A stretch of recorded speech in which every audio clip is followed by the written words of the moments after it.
Hola oyentes de Radio Sefaradi, bienvenidos nuevamente a Milim, la historia de las diásporas, como siempre de la mano de Alicia Benmergui. ¿Qué tal, Alicia? Muy bien, siempre con la historia nosotros. Siempre con la historia, y los que quieran seguir estas historias de la historia judía pueden entrar en la página www.milimcultural.com.ar, y si así lo prefieren también pueden recibir un boletín mensual en su correo electrónico una vez al mes, suscribiéndose a través de cultural@arnet.com.ar. Y dicho todo esto, hoy vamos a cerrar con esta última entrega el capítulo de la modernidad en Ashkenaz, que evidentemente no llega a la época contemporánea, que abordaremos luego, que solamente, digamos, se centra en los siglos XVI y XVII. Hemos hablado de procesos como la Ascalá, especialmente cómo empieza a surgir en Alemania, cómo se expande a otras zonas, y hoy completaremos esta visión generalizada de lo que era el mundo ashkenazí, casi acabando el siglo XVII, ¿no? Sí, tal cual, porque lo que nosotros tenemos ahora, la reflexión que yo quiero hacer, porque nosotros acá, además de estar contando historia, estamos haciendo una reflexión sobre el judaísmo de aquella época. Y a mí me parece muy importante tener en cuenta estas divisiones que después, a partir de la Ascalá, se van a dar dentro del judaísmo, porque tenemos una ilustración que no quiere saber nada del Yiddish. Eso lo habíamos hablado, creo que con vos o con Raquel. Y después tenemos una ilustración, el tema de la Ascalá, que va a estar basada absolutamente en el Yiddish que van a ser sobre todo los judíos de Vilna, y el tema de todo lo que tiene que ver con justamente la ampliación del Yiddish, de cómo se van a editar en Yiddish las obras más importantes y más interesantes del siglo XIX y del XX. Digo, mi abuelo fue uno de los herederos de esto, más allá de que estudiaban hebreo y todo eso. Pero el Yiddish va a tener un florecimiento notable, entonces hay que poder explicar la grande diversidad que va a haber en este mundo judío, que va a ser por un lado ilustrado, por otro lado va a ser jasídico. Digamos que también la Ascalá va a dar lugar al surgimiento del reformismo dentro del judaísmo. El reformismo va a ser bastante ajeno al judaísmo tradicional. Después va a ser como una vuelta atrás de la conservación de cosas muy fundamentales para el judaísmo, como va a ser después el conservadorismo. Estoy hablando de la parte religiosa, y también de la ortodoxia, que también se va a renovar. Y todo esto lo tenemos que pensar para el siglo XVIII, y después el siglo XIX, que es un siglo de contrastes y de tantas cosas que les van a pasar a los judíos. Y a mí me parece entonces importante hacer como una especie de síntesis de lo que fue el judaísmo en el reino de la Gran Polonia. En muchos textos se llama mancomunidad o Commonwealth. Yo no sé cómo traducir la palabra mancomunidad porque habitualmente no usamos estos términos, de lo que fue el reino de Polonia en la alianza que tenía con Lituania, y que fue la región o la organización, el Estado más grande que hubo en Europa, hasta que van a caer en manos por un lado del Imperio zarista, por otro lado del Imperio austríaco, y por otro lado de Prusia. Esto va a ser para finales del siglo XIX. Entonces quiero contar, porque esto va a tener que ver con lo que les va a pasar a los judíos. Y a los judíos, cuando vas a contar la historia de los judíos, lo que tenés que contar es en qué contexto político e histórico les están pasando estas circunstancias a los judíos. Y yo me voy a despedir diciendo que para fines del siglo XVII y ya a principios del XVIII, los judíos más numerosos vivían en esta región, que involucraba a Lituania y a Polonia. Se dice que eran una tercera parte de la población del judaísmo mundial. Se supone que vivían ahí más o menos, no sé cuán bien harían los censos, no sé si los harían tan bien como como los ingleses, vivían allí unos 750.000 judíos. Y a los judíos, la mayor parte de ellos vivía o en las ciudades o en los pueblos. En las ciudades, en algunos lugares, ellos llegaron a ser el 50% de la población. Y directamente en los pueblitos o en los pueblos vivían lo que se llamaron los shtetls, esas aldeas, en algunos casos absolutamente judías. Y por otra parte también lo que nosotros tenemos que tener presente en estos casos es, hay que hacer una síntesis y explicar también que en esta región del mundo no había guetos como los hubo en Europa Occidental. De repente los judíos vivían con sus vecinos cristianos, los tenían y estaban con ellos. Hay varias cuestiones acá por aclarar y esto me pareció muy interesante contarlo y hacer una especie de síntesis. Lo que tenemos que decir es que en general, en Polonia sobre todo, lo que había era una monarquía que necesitaba a los judíos, y ahora voy a contar por qué. Había una nobleza que los necesitaba y los usaba, exactamente como oprimió a la población polaca, y en un momento dado oprimió tanta la nobleza polaca a lo que es en Ucrania, que bueno, produjo ese levantamiento cosaco.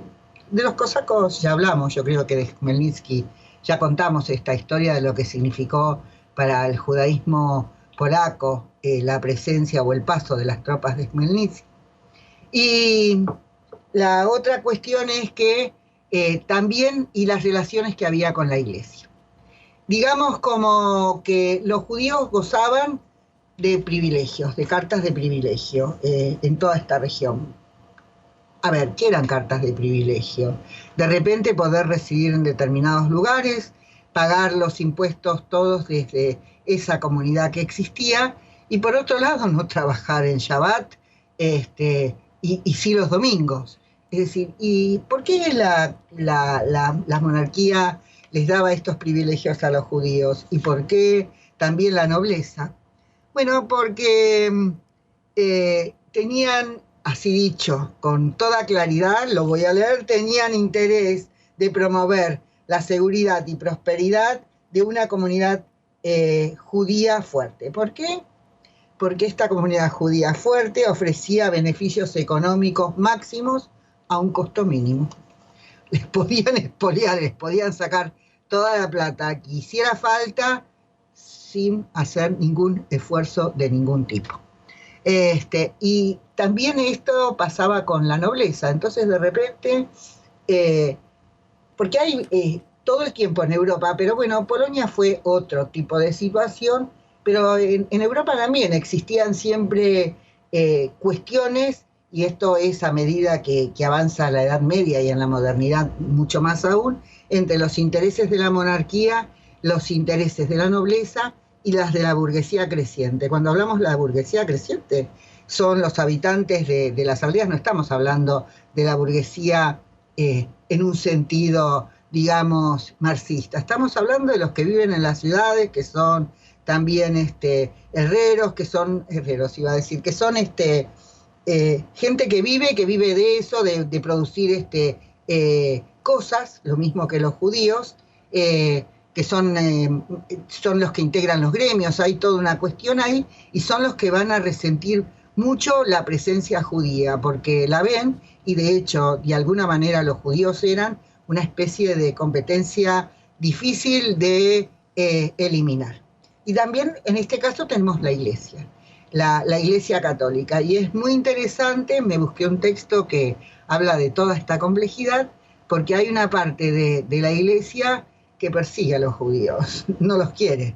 Los judíos representan el anticristo, representan todo lo que el catolicismo rechaza del judaísmo. Pero por otro lado también hay una iglesia que es una gran terrateniente, tiene grandes tierras, extensiones de tierras, exactamente lo mismo que la que tienen los nobles. Esto tiene que ver, por ejemplo, con la historia de Europa o la historia de Francia, cuando se produce la revolución. ¿Por qué los campesinos franceses, cuando se produce la revolución, entran y queman los conventos o entran a estos lugares? Bueno, porque ahí están los contratos de arriendos que ellos tienen que pagar. Y esto pasaba lo mismo en Polonia. Entonces tenés una iglesia que es poderosa, yo supongo que los más antijudíos serían los pequeños, y de hecho en Europa eso es visible, los que no tienen intereses comunes. Y además, también la iglesia les da plata a los judíos para que, lo mismo que la nobleza, para que la inviertan, la pongan a trabajar, digamos, se diría ahora, o qué sé yo, o en alguna otra época. Y entonces después los judíos tienen que pagarle los intereses a la iglesia. Ahí está, a esta iglesia que es terrateniente, y a la nobleza también. Y este es un excelente negocio para ellos. Son los judíos que trabajan para ellos. Por otro lado, ¿qué hacen los judíos? Los judíos tratan de expandir lo más que pueden sus negocios. Sus negocios, bueno, están los grandes, los que son importantes, pero están los pequeños. ¿Y los pequeños qué son? Artesanos. Son gente que hace zapatos, que cose ropa, que teje pieles, que se dedica a los pequeños taberneros, los que hacen vino. Hay toda una serie de actividades. La población de las ciudades no los quiere a los judíos, porque los judíos tratan de, si van a ser tan explotados y les van a sacar de todas partes todo lo que puedan, los judíos tienen que tratar de reunir la mayor cantidad posible de dinero para poder pagar, para poder seguir subsistiendo.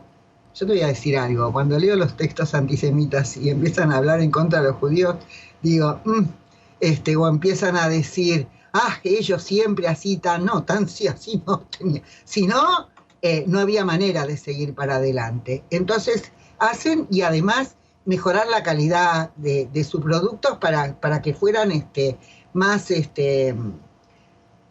solicitados, porque se dirigían no solo al público judío, digamos, comida kasher sí, pero las otras cosas no. Yo una vez conté, creo que como los judíos en Francia y en muchos lugares hacían las hostias y el vino de misa, y eran mejores y de mejor calidad que la que hacían los otros. Entonces eso generaba mucho resentimiento. Y por otro lado, también una cosa que molestaba mucho es que los judíos de repente se unían y hacían compras, estaban agrupados en gremios. Pero bueno, los gremios en la Edad Media habían rechazado absolutamente a los judíos, no les habían dado ninguna posibilidad de integrarse, y los judíos, qué sé yo, hacían sus propios gremios o sus propias sociedades. Todo el tiempo el judío tuvo que hacer eso para subsistir y sobrevivir. Y bueno, entonces esto va para conseguir menos precios o para tener una ganancia menor, pero para poder vender. Ya sabemos que los judíos en esto fueron grandes,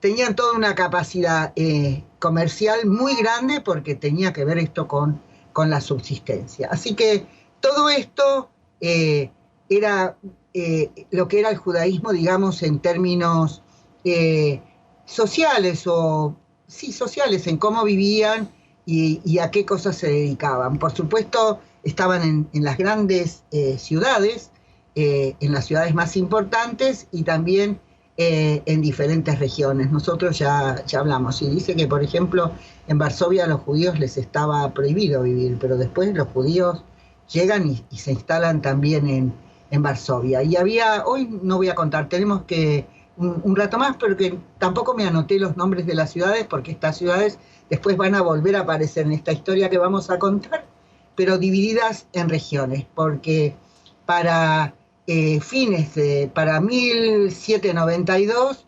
este gran ducado y este gran reino de Polonia va a ser dividido, va a ser, yo digo, destruido, va a ser por estas tres grandes imperios. Y la otra cosa que era muy interesante de contar es que los judíos eran mal vistos y no muy bien queridos, aunque en algunos lugares de la ciudad es el 50% de la población, pero lo que dicen los historiadores es que en Polonia había otros grupos religiosos, protestantes también, y había también ortodoxos, cristianos ortodoxos. Así que los judíos eran uno más entre los grupos ajenos que la iglesia tenía que controlar y vigilar. Pero bueno, cuando se destruye todo este mundo, se produce un rearmado y lo que va a empezar, lo que se va a establecer es la zona de residencia. Y en esta zona de residencia van a tener que vivir los judíos porque los zares, desde épocas muy antiguas, no querían a judíos en sus territorios. Y entonces en esta zona de residencia van a vivir los judíos como la población más numerosa de judíos en el mundo hasta la Primera Guerra Mundial, donde se va a producir uno de los primeros dramas que van a padecer los judíos. Bueno, uno de los primeros dramas que padecen es a fines del siglo XIX con el tema de los pogroms. Pero durante la Primera Guerra Mundial va a ser muy dramática la situación de los judíos y todo el padecimiento que van a tener. Y bueno, y después ya estamos en un mundo muy cercano a nosotros y esto tiene que ver con un periodo al que no vamos a llegar tan fácil porque lo que vamos a empezar a contar es cómo viven los judíos en estas distintas zonas de residencias, qué características tienen y todo esto. ¿Tengo algún ratito más para comentar algo? Un par de minutos. Bueno, yo lo que quiero decir es que cuando estudié la historia de los judíos de Rusia, porque mucha gente, yo creo que cada vez menos, pero habitualmente la gente, sobre todo acá en la Argentina, siempre habitualmente dice, bueno, cuando mis abuelos vinieron de Rusia, y bueno, no vinieron de Rusia, por lo menos los que vinieron antes de, y no creo que muchos vinieran después de 1917, que se produce la Revolución Rusa, porque a partir de la Revolución Rusa y sobre todo después con el ascenso de Stalin al poder, el judaísmo ruso va a ser absolutamente segregado del otro judaísmo, del resto del judaísmo mundial. Pero, por ejemplo, mi familia, que existía el gran error de que porque ellos hablaban en ruso, se suponían que habían vivido en Rusia. No habían vivido en Rusia, habían vivido en la zona de residencia. Y todas estas características y lo que les va a pasar en todo esto, es importante contarlo y volverlo a hablar porque, bueno, otra vez, y además las diferentes variantes, las diferencias que va a haber entre todos estos judíos, como para principios del siglo XIX va a tener que ver con los que van a ser educados, ilustrados, el tema de los judíos religiosos, el tema del hasidismo, qué fuerza va a tener ahí, de los distintos conflictos entre las distintas comunidades, de cómo lentamente, en la medida que van surgiendo el socialismo y los distintos reclamos de los sectores más empobrecidos, surgen también una izquierda dentro del judaísmo que se va a apartar de las características o de la observancia religiosa. En fin, todo un mundo que empieza a ser muy variado, muy conflictivo en sí mismo. Y debo decirte, Jorge, que hay algo que todo el tiempo, cuando uno trabaja de esta manera, todo el tiempo tiene que estudiar. Porque la verdad, debo decir, yo no inventé la historia, así que lo que tengo que hacer es ponerme, leer y buscar información. Y entonces estoy trabajando y entonces te lo cuento. Estoy trabajando con la historia del antisemitismo en la Argentina en el tiempo de entreguerras, ¿no?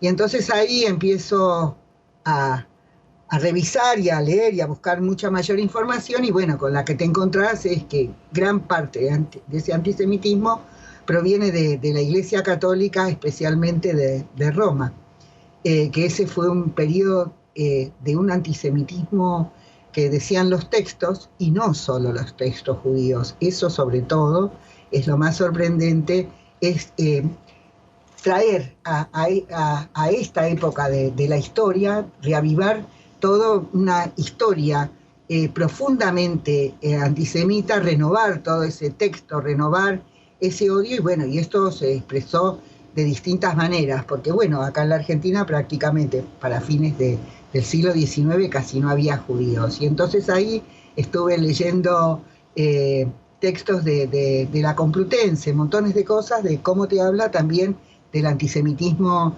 español en esa época, a fines del siglo XIX, y de qué manera también esto tuvo una influencia en esta región del mundo, donde vivían muchos italianos y muchos españoles. Y también, por otra parte, lo que tenés es un fuerte anticlericalismo, digamos, de los italianos, el tema del anarquismo, así que es una época fascinante por el tema de la diversidad, de todo esto, pero hay que tenerlo muy presente, que gran parte del antisemitismo del siglo XX es una herencia muy fuerte, sobre todo en los países católicos, en este tipo de países como es América española, y también en la misma España, de cómo la Iglesia trabaja para eso de un modo así muy, muy intenso, bueno, y tuvo que ver también con el caso Dreyfus, que después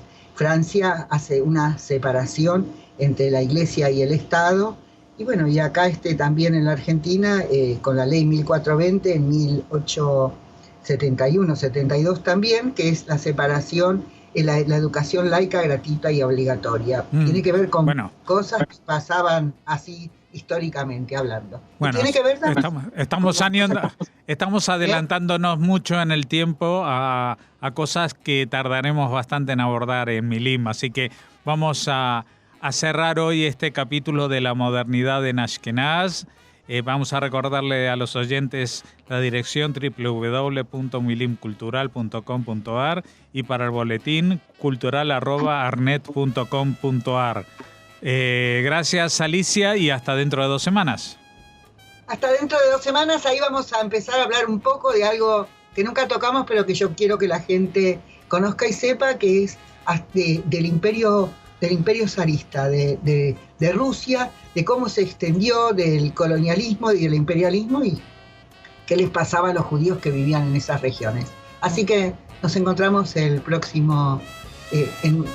nuestra próxima entrega.